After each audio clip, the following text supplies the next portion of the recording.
The black woman was whipped in public for refusing a marriage until an Apache warrior took her in silence. Under the scorching Arizona sun, the trembling girl stands defiant before a jeering crowd, her back raw but spirit unbroken, while a quiet mountain man watches from the dusty edges. The townspeople view her as nothing more than an obstinate fool who dared defy the giant cowboy's claim on her. They whisper she'll vanish, broken, forgotten, consumed by a world that sees her only as property to be traded.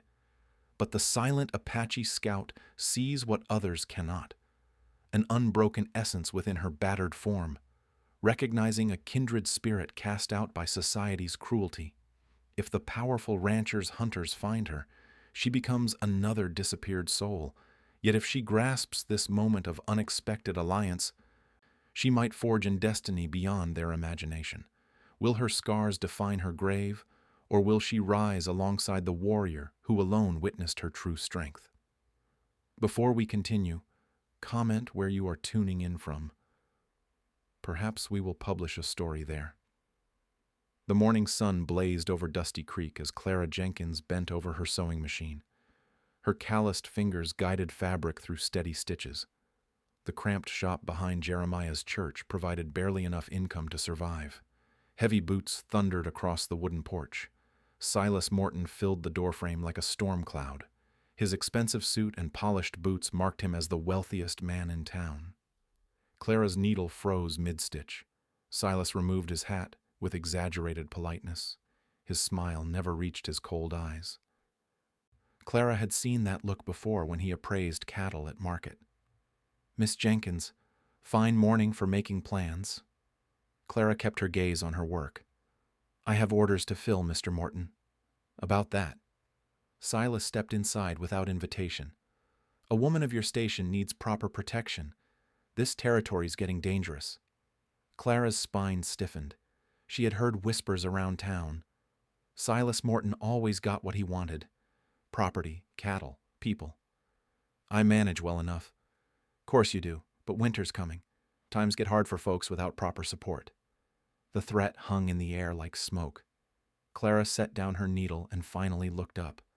Silas's bulk blocked the morning light. "What exactly are you proposing, Mr. Morton?" "Marriage.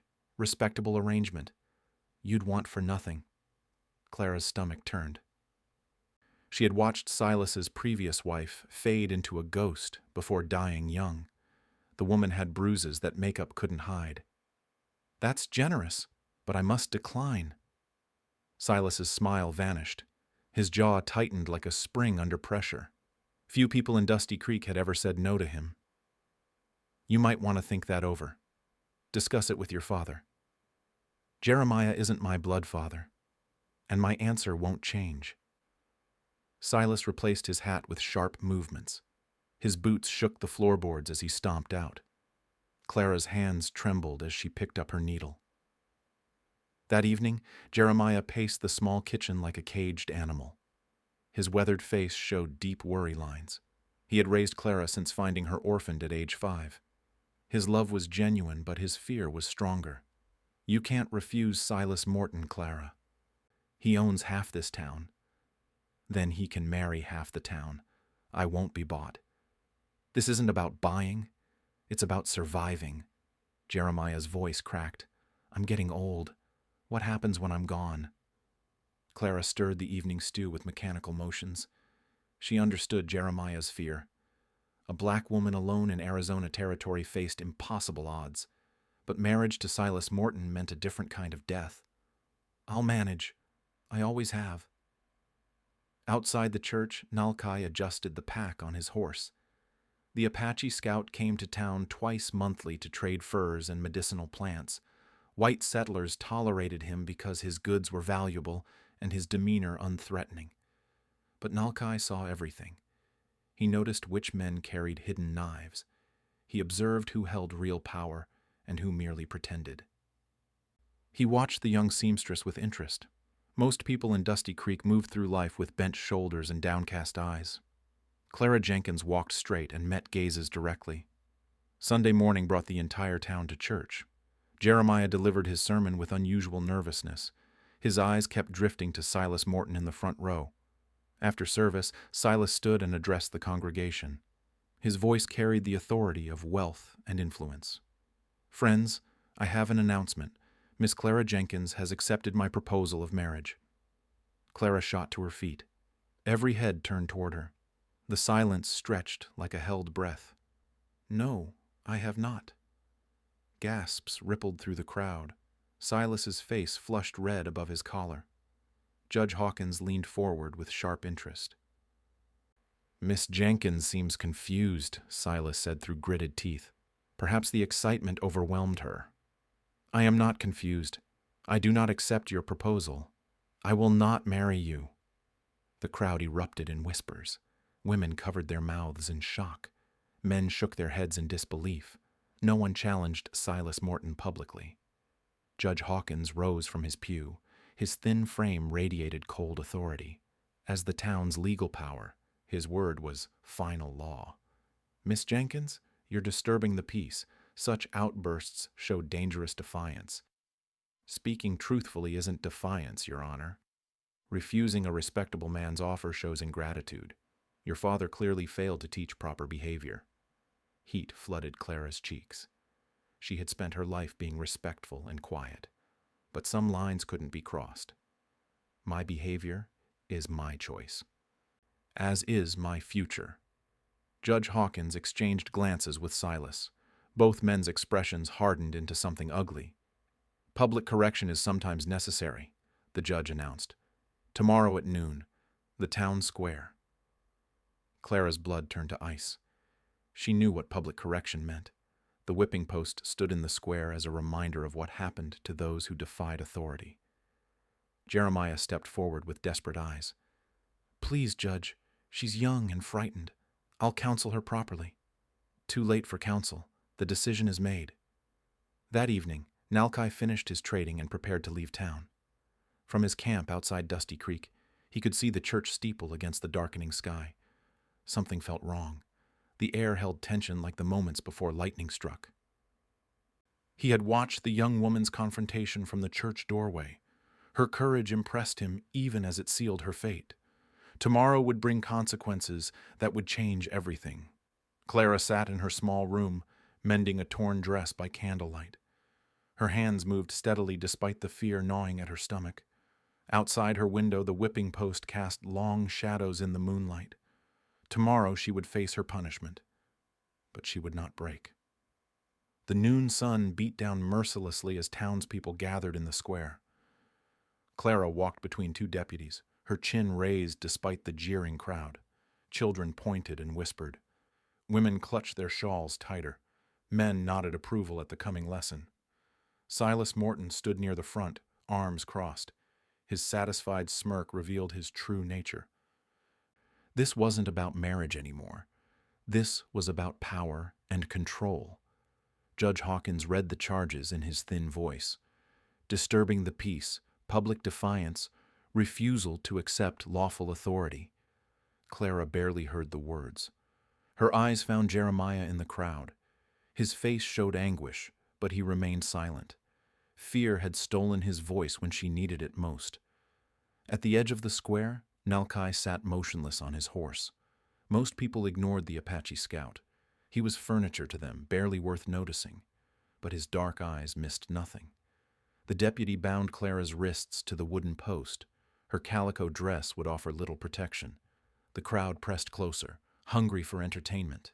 10 lashes, Judge Hawkins announced. Let this teach proper respect. The first blow sent fire across Clara's shoulders. She bit her lip until blood came. The second strike tore her dress and skin. The crowd cheered like spectators at a horse race. Clara's vision blurred with tears she refused to shed. Pain screamed through her body, but she would not give them her voice. Each lash was meant to break her spirit. Instead, something deeper hardened inside her. By the 7th strike, the crowd grew quieter. They had expected sobbing and begging. Clara's silence unnerved them. Her refusal to break felt almost supernatural. Nalkai's hands tightened on his reins. He had witnessed many cruelties in his 30 years. White man's justice often looked like this. But the woman's strength stirred something in his chest he hadn't felt in years. The 10th lash fell. Clara hung against the post, breathing hard, but still standing. Judge Hawkins waited for her collapse. The crowd waited for her tears. Neither came. "Justice is served," the judge declared. "Let this be remembered." They cut Clara's bonds. She stumbled but caught herself before falling. Blood seeped through her torn dress. Every movement sent fresh agony down her spine. The crowd began to disperse, disappointed by the lack of drama. Silas Morton approached with false concern painted on his face. "Miss Jenkins, perhaps now you understand the benefits of protection." Clara raised her head. Her eyes blazed with unquenched fire. "I understand perfectly, Mr. Morton." Something in her tone made Silas step back. This wasn't the broken woman he had expected. Clara turned and walked away with measured steps. Her back screamed in protest, but her stride never faltered. Jeremiah hurried to catch up. "Clara, please come home. Let me tend your wounds. Your home, not mine." The words cut deeper than any whip. Jeremiah's face crumpled with shame and loss. He had chosen safety over courage when it mattered most. Clara walked past the church, past the shops, toward the desert beyond town. Each step took her further from everything she had known. The afternoon heat shimmered off the dusty ground. Behind her, Nalkai quietly followed at a distance. Something told him this woman wouldn't survive the desert in her condition. Something else told him she deserved the chance to try. Clara made it 2 miles before her legs gave out. She collapsed beside a cluster of rocks, her strength finally spent. The desert stretched endlessly in all directions. Buzzards circled overhead like patient undertakers. Her torn dress stuck to the wounds on her back. Blood loss and shock made thinking difficult. The smart choice would be returning to town and accepting Silas's offer. Pride was a luxury she couldn't afford, but pride hadn't driven her into the desert. Something deeper had taken control. A voice that said, "Death with dignity beat life without it." The sun climbed higher. Clara's lips cracked from thirst. Her vision wavered between clarity and darkness. She closed her eyes and let the heat wash over her.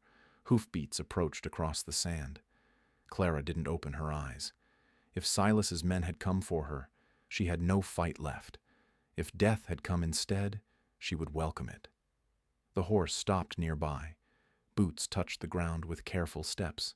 Clara forced her eyes open. Nalkai knelt beside her, his weathered face showing concern. He carried a water pouch and medical supplies.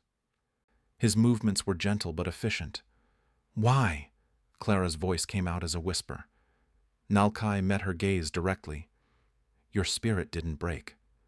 He helped her drink small sips of water. The liquid felt like salvation on her burning throat. Nalkai examined her wounds with practiced hands. His touch was clinical but somehow comforting. "I know a place. Safe place. You heal there."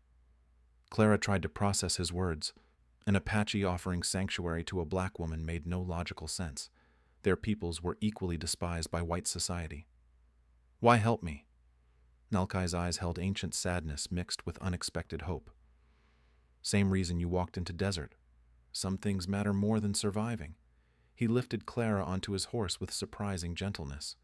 Her wounds protested the movement, but his strong arms kept her secure. They rode away from Dusty Creek toward the distant mountains. As the town disappeared behind them, Clara felt something shifting inside her chest. The woman who had sewn dresses and kept quiet was dying. Someone else was being born in her place. Nalkai guided his horse through hidden paths between towering rocks. The landscape grew more rugged and beautiful. Ancient petroglyphs marked stone walls like messages from another world. They climbed higher into terrain few white men had ever seen. The air grew cooler and cleaner. Springs bubbled from cracks in the rock, feeding green plants that thrived in hidden pockets. Finally, they reached a sheltered canyon where water flowed year-round. Cave openings dotted the walls like watching eyes. This was sacred ground, protected by tradition and secrecy. Nalkai helped Clara down from the horse. Her legs shook but held her weight. The beauty of this place struck her despite her pain. Rest here. Heal here. Become who you were meant to be. The sacred springs worked like magic on Clara's wounds. Water that had flowed for thousands of years carried healing properties the Apache understood, but never explained to outsiders. Within 3 days, her torn back showed remarkable improvement. Nalkai tended her injuries with plant medicines his grandfather had taught him. Crushed roots stopped infection. Bitter teas reduced pain and swelling. His movements held the reverence of someone performing ancient rituals. "Your people's medicine is powerful," Clara said, watching him prepare another poultice. "Not my people anymore." Nalkai's voice carried old hurt. "I chose different path. They chose war. I chose healing." Clara understood exile better than most. Both had been cast out for refusing to bend. Both had lost their tribes for following their consciences. On the 4th morning, something extraordinary happened. Nalkai spoke to her in Apache, testing her understanding of basic words. Clara found herself responding naturally, as if the language had always lived in her mind. "How do you know our tongue?" Nalkai asked, switching back to English. Memories surfaced like bubbles in the spring water. A brown-skinned woman singing lullabies, gentle hands braiding her hair, a voice calling her a name that wasn't Clara. "I remember someone. Before Jeremiah found me." She spoke differently. Nalkai studied Clara's features with new interest. Her high cheekbones and dark eyes suggested mixed heritage. Many children born of unions between different peoples found themselves belonging nowhere. What happened to her? Disease took her. Jeremiah said God called her home. Clara's voice grew distant. But I remember her songs, her stories about plants that heal and spirits that guide. Understanding dawned in Nalkai's eyes. Clara carried Apache blood, however diluted. Her quick mastery of survival skills made sense now.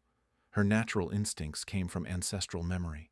The revelation changed everything between them. Nalkai began teaching her properly, as he would teach any young Apache. Clara absorbed lessons with startling speed. He showed her how to read animal tracks in sand and mud.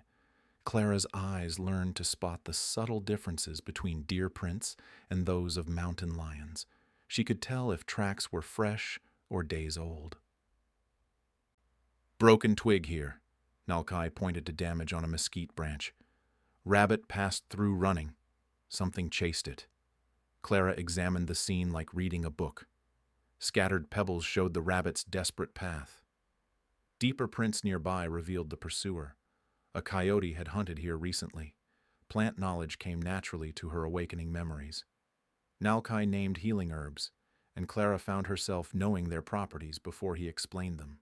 Willow bark for pain, desert sage for purification, prickly pear for wounds. "Your ancestors' knowledge lives in your blood," Nalkai said with respect. "She teaches you still." Combat training proved more challenging. Clara had lived her life avoiding violence, trusting in words and reason, but the desert taught different lessons about survival. Nalkai started with basic defensive moves: how to break free from grabs, how to use an attacker's momentum against them, how to strike vital points that would disable rather than kill. "Violence should be last choice," he explained while demonstrating a wrist escape. "But when choice is made, hesitation kills." Clara's first attempts were clumsy and tentative. Her mind understood the techniques, but her body resisted. Gentle Clara Jenkins fought against the warrior she needed to become. Everything changed when news reached their canyon refuge. A Mexican family traveling north had been attacked by bandits. The father was killed. The mother and young daughter were taken. "We helped them," Clara said, her voice carrying new steel. "Too dangerous." "You not ready." But Clara's eyes blazed with the same fire that had sustained her through the whipping. "Those men will hurt that child. I won't let another innocent suffer." That night, Clara's training intensified. Nalkai worked her through combat scenarios until muscle memory began forming. Her strikes grew sharper and more confident. They tracked the bandits to a camp 15 miles south. 4 rough men lounged around a fire while their captive sat bound nearby. The little girl couldn't be older than 8. "Stay hidden," Nalkai whispered. "Watch how I move." But when the leader struck the terrified mother, Clara's restraint shattered. She burst from concealment like a wildcat, catching the nearest bandit completely off guard. Her first strike caught him in the throat, exactly as Nalkai had taught her. He dropped his weapon and fell gasping. The others scrambled for their guns, but Nalkai was already among them. The fight lasted less than a minute. Clara's opponent tried to rise, but she kicked his temple with precision that surprised them both. He stayed down. "Impressive," Nalkai said, surveying the unconscious bandits. "Your ancestors' warrior spirit wakes." They freed the captives and escorted them safely north. The grateful mother pressed her rosary into Clara's hands.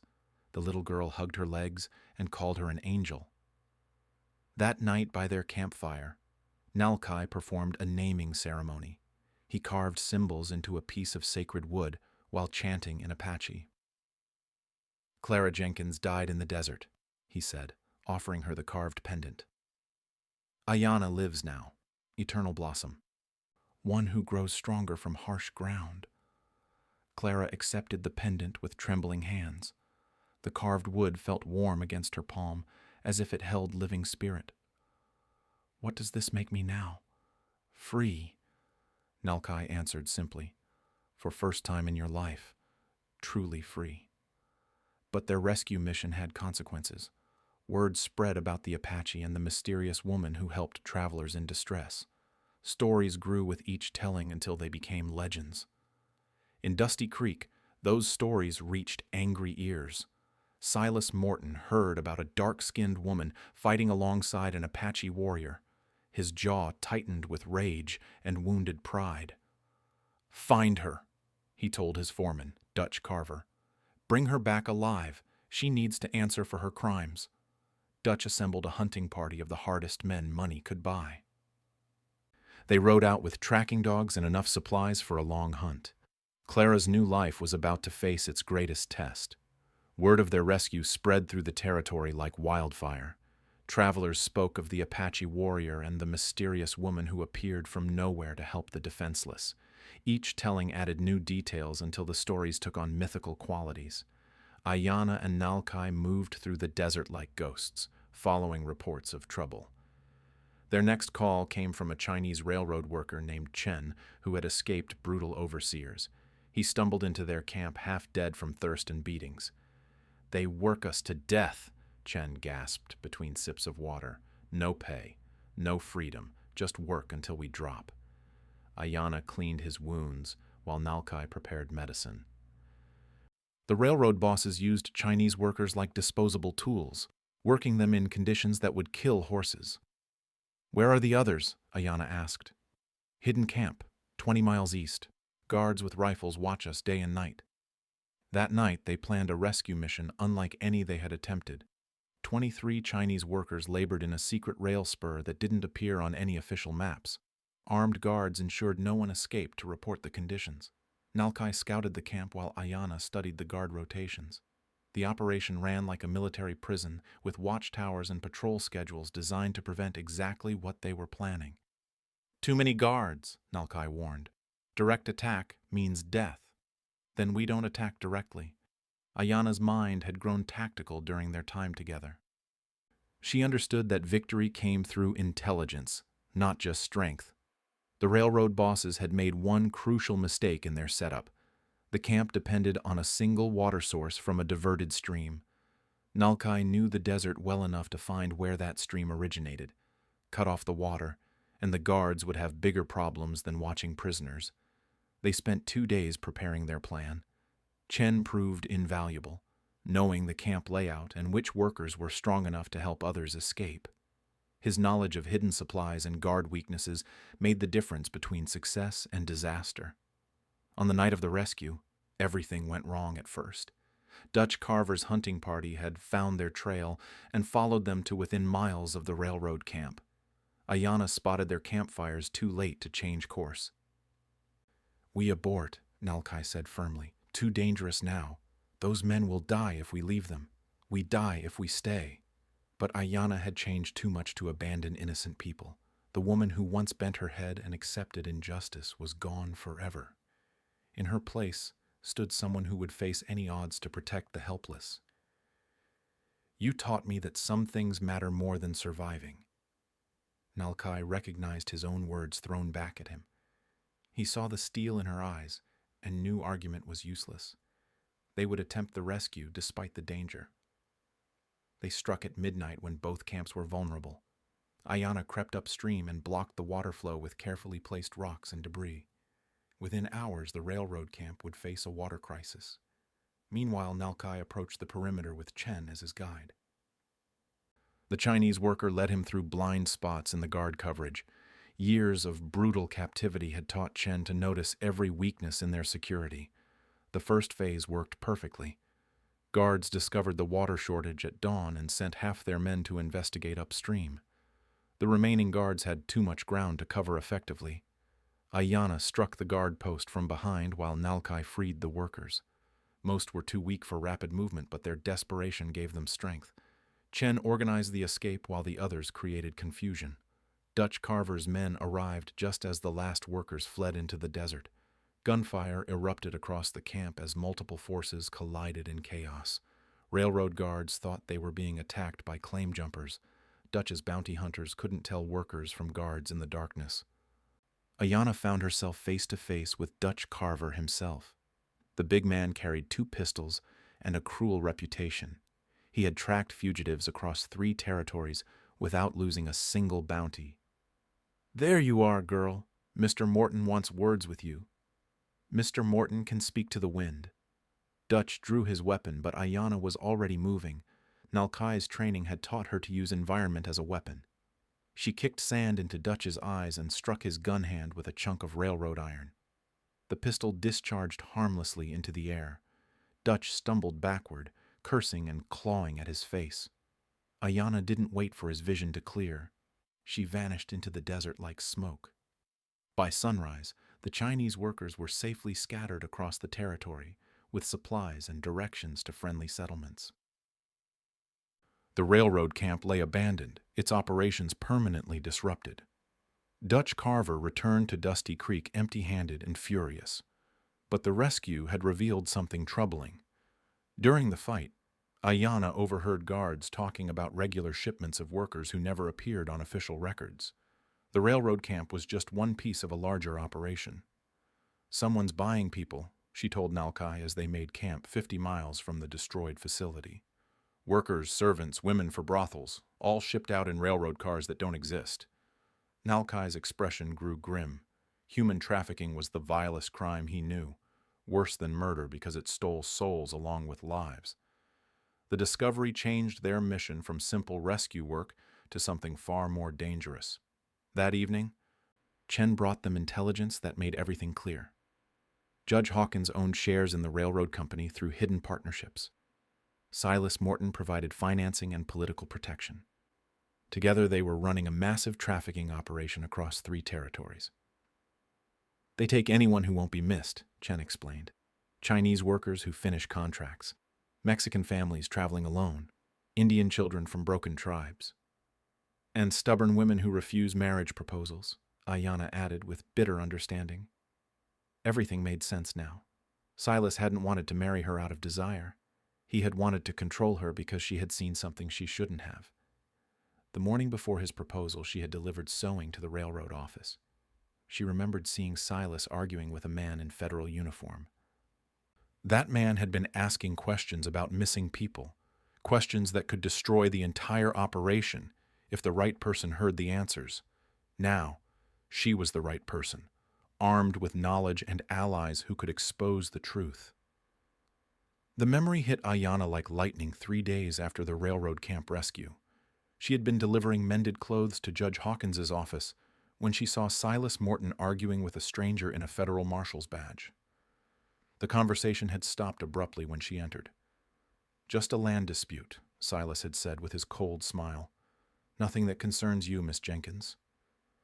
But she had heard fragments through the thin office walls while waiting for payment. Missing persons reports, unexplained disappearances along railroad routes, federal investigation into labor trafficking operations. The marshal had been asking dangerous questions, questions that could expose everything Silas and Judge Hawkins had built. Within a week of that conversation, the marshal had vanished completely. "I witnessed a murder," Ayana told Nalkai as the full truth crystallized. "The federal marshal, who was investigating them. I saw Silas leave the office that night. I thought he was just working late." Nalkai's face hardened with understanding. Marriage proposal was trap. Easier to control witness than kill her.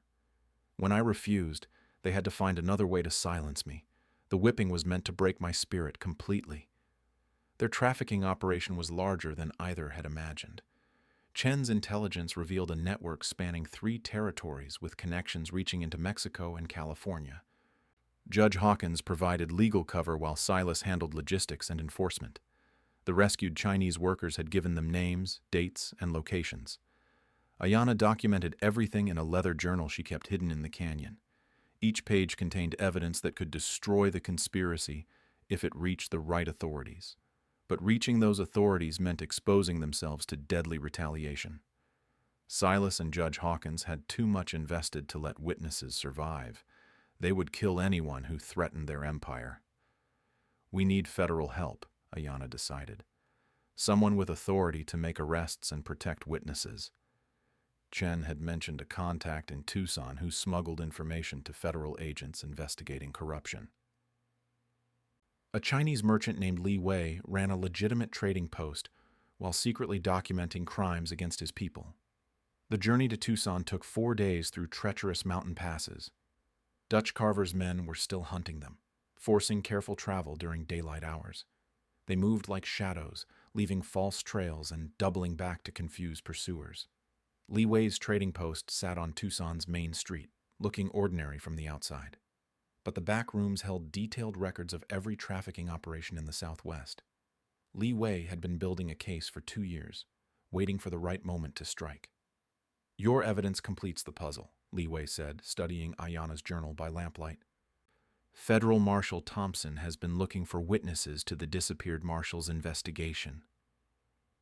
Marshal Thompson arrived the next morning, a weathered man with intelligent eyes and careful manners. He examined their evidence with the thoroughness of someone who understood its value. "This is enough to bring federal charges," Thompson confirmed. "But we need you alive to testify. That means protective custody until trials are complete." Ayana shook her head firmly. "Hiding won't solve anything. They'll just find new victims while we wait in safety. What do you propose?" "I go back to Dusty Creek, force them to act openly instead of hiding behind legal facades." The plan that emerged was dangerously simple. Ayana would return to Dusty Creek during Sunday service and publicly present her evidence. Marshal Thompson would have federal agents positioned to make arrests when Silas and Judge Hawkins revealed themselves. "They'll try to kill you the moment you appear," Thompson warned. "They've been trying to kill me since I refused that marriage. At least this time we control the circumstances." Nalkai insisted on accompanying her despite the risks. An Apache warrior appearing in Dusty Creek would draw attention and increase danger. But he refused to let her face the confrontation alone. "We started this journey together. We finished together." They spent 3 days preparing for their return. Ayana practiced her presentation until every word carried maximum impact. Nalkai studied the town layout, planning escape routes if everything went wrong. Marshal Thompson positioned his agents carefully around Dusty Creek. They posed as traveling merchants, railroad inspectors, and cattle buyers. Anyone watching would see routine business activity, not federal law enforcement. The night before their confrontation, Ayana sat by their campfire reflecting on her transformation. 6 months ago she had been Clara Jenkins, seamstress and preacher's daughter. Now she was Ayana, warrior and protector of the innocent. "Are you afraid?" Nalkai asked, seeing her contemplation. "Terrified, but not of dying anymore. I'm afraid of failing the people who need justice. Your ancestor's spirit is strong in you. She will guide your words." Dawn broke clear and cold over the desert. Ayana dressed carefully in her best remaining clothes, wanting to appear respectable rather than threatening. She braided her hair with beads Nalkai had given her, symbols of her Apache heritage and newfound identity. They rode toward Dusty Creek as the church bells began ringing. The sound that once called Clara Jenkins to worship now summoned Ayanna to judgment. But this time, she would be the one demanding answers. The town looked smaller than she remembered. 6 months of living free in the desert had changed her perspective on everything. The buildings that once seemed solid and permanent now appeared fragile and temporary. People gathered outside the church, their conversations stopping when they spotted the approaching riders. Whispers rippled through the crowd like wind through wheat. The dead woman had returned from the wilderness. Silas Morton stood on the church steps, his face shifting from surprise to rage to calculation within seconds. Judge Hawkins appeared beside him, both men clearly recognizing the threat Ayanna represented. Jeremiah emerged from the church, his aged face showing joy and terror in equal measure. His adopted daughter had survived, but her return could only mean trouble for everyone. Ayanna dismounted slowly, letting the crowd see her clearly. She was no longer the broken woman who had fled into the desert. Her posture radiated confidence and purpose that commanded attention. "Good morning, Dusty Creek," she called out in a voice that carried across the square. "I have a story to tell you about justice and truth."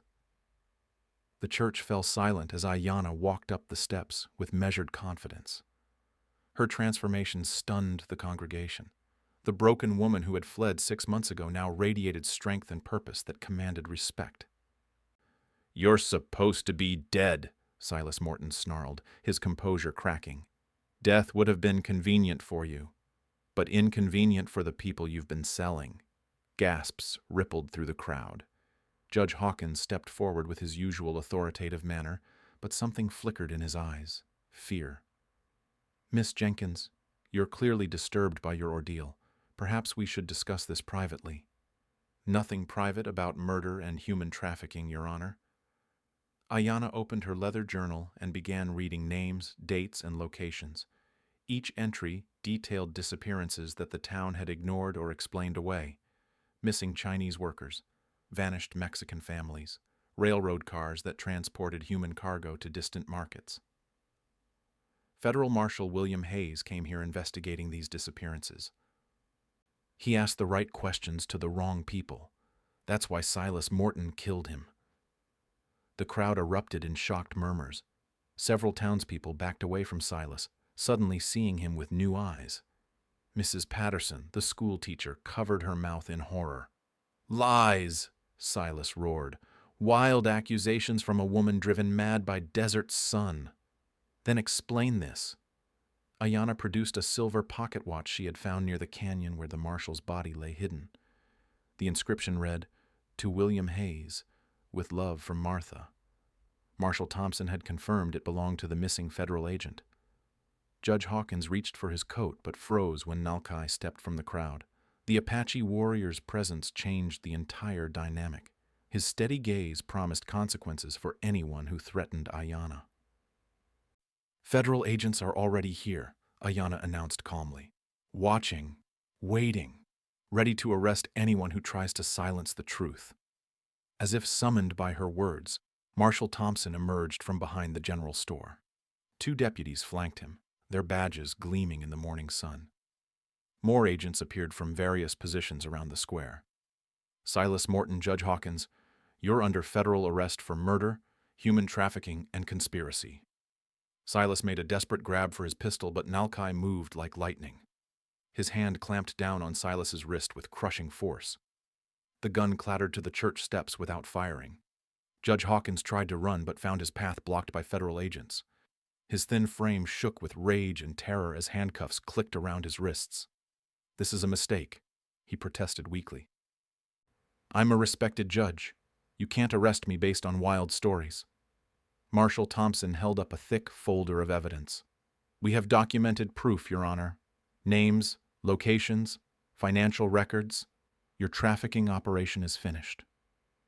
The congregation watched in stunned silence as their most powerful men were led away in chains. The foundation of their social order had cracked and crumbled in minutes. Jeremiah approached Ayanna with tears streaming down his weathered cheeks. His hands reached toward her, then stopped, uncertain of his welcome. "Clara, child, I'm so sorry." I was weak when you needed strength. Clara died in the desert, but I forgive you, Jeremiah. Fear makes cowards of good people sometimes." The old preacher sobbed with relief and shame.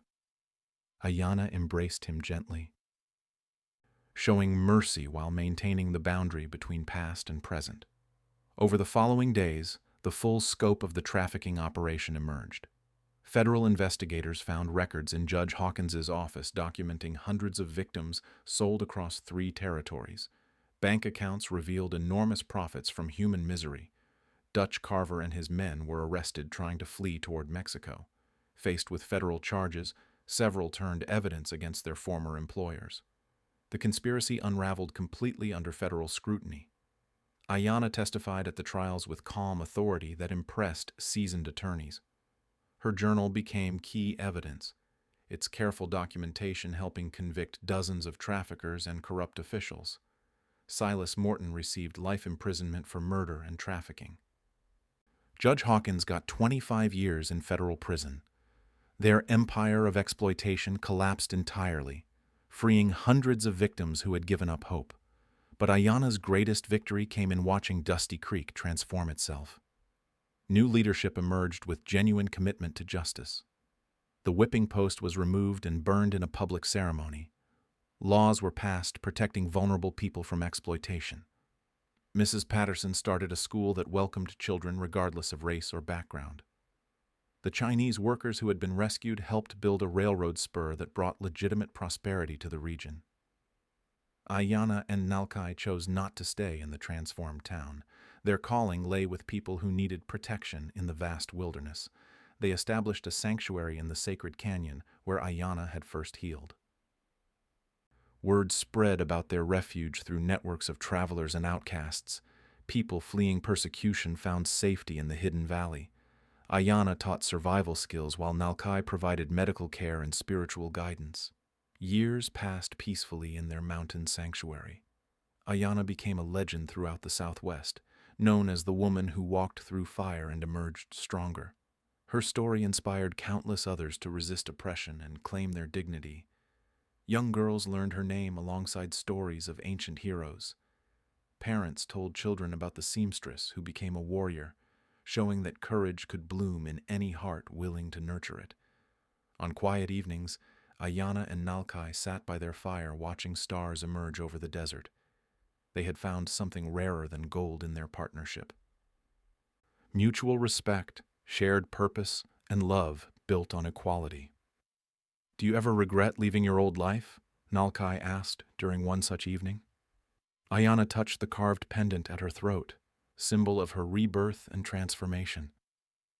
"I regret that it took pain to find my true self, but I'm grateful for the journey."